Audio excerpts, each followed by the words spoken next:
নমস্কার, শুরু করছি দেশের বার্তা। আমি সুবর্ণা রয়েছে আপনাদের সঙ্গে। শুরুতে যে খবরের দিকে নজর রাখবো, পাক নাগরিকদের ভারতে পাঠানোর সিদ্ধান্ত স্থগিত রাখলো সুপ্রিম কোর্ট। আধার কার্ড, ভোটার কার্ড থাকলে ফেরত পাঠানো হবে কেন, প্রশ্ন তুললেন বিচারপতি। একই পরিবারের 6 সদস্যের ফিরে যেতে হবে পাকিস্তানে। বেঙ্গালুরু আর শ্রীনগর থেকে আনা হয়েছিল ওয়াঘা সীমান্তে। 1997 সাল থেকে তারা ভারতীয় নাগরিক। কেন্দ্রীয় সরকার কেন্দ্রের সিদ্ধান্ত লঙ্ঘন করছে। কেন দেওয়া হয়েছিল আধার কার্ড, ভোটার কার্ড, ভারতীয় নাগরিকত্ব কেন, প্রশ্ন তুলল সুপ্রিম কোর্ট। ভারত সরকার নাগরিকত্ব দিলে ফেরত যেতে হবে না বললেন বিচারপতি। কর্ণাটকের বেঙ্গালুরুতে খুন বজরং দলের সদস্য। প্রবল উত্তেজনা কর্ণাটকে। 5 মুসলিম নাগরিকের খুনের অভিযোগ ছিল তার বিরুদ্ধে। ঘটনায় গ্রেফতার সুরেশ ও সুশান্ত নামে 2 যুবক। চাকরি চাই না, ক্ষতিপূরণও চাই না, শহীদদের মর্যাদা দেওয়া হোক স্বামীকে।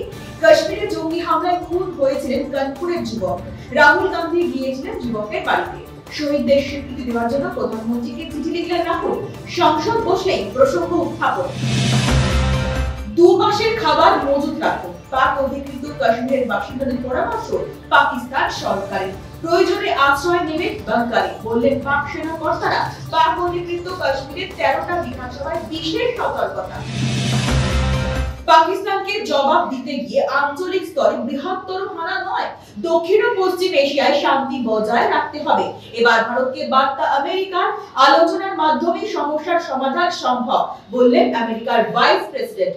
জঙ্গি খুঁজতে ভারতকে সাহায্য করতে হবে পাকিস্তানকে, চাপ বাড়িয়ে বলল মার্কিন যুক্তরাষ্ট্র। ভারতে থাকা পাক নাগরিকদের ফেরত নিতে রাজি পাকিস্তান সরকার। ওয়াঘা সীমান্তে শুধু ভিসা পরীক্ষার কাজ। গত 3 দিন পাক নাগরিকদের ফেরত নিতে চায়নি পাকিস্তান। এখনো বাজারে রয়েছে 2000 টাকার নোট, জানালো রিজার্ভ ব্যাংক। 6266 কোটি টাকা ঘুরছে বাজারে। এখন স্থানীয় পোস্ট অফিসে গিয়ে জমা দিতে হবে টাকা, নতুবা প্রয়োজনীয় ব্যবস্থা। 3 বছর আগে তুলে নেওয়া হয়েছিল 2000 টাকার নোট।